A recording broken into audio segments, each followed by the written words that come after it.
Friends, আজ রাত্রিরে ডিনারে হচ্ছে চাউমিন, আর সেটা ছেলে নিজেই বানিয়েছে। কীরকম বানিয়েছে দেখবেন, একটা দেখুন।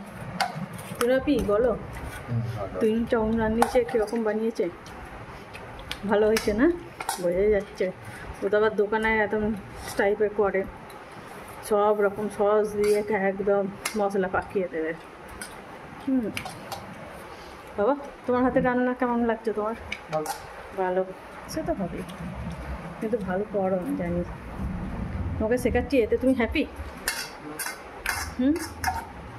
কেন শেখাচ্ছি? তোমারই সুবিধার জন্য।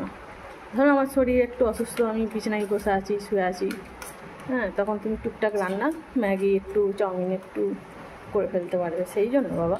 নাহলে রান্না তো মায়েরাই করে, মায়েরাই করবে, তাই না বলুন বন্ধুরা? ঠিক আছে, রাখছি তাহলে। আজ তাহলে এইটুকু কথা থাক, কাল আবার কথা হবে। See you, good night, bye by.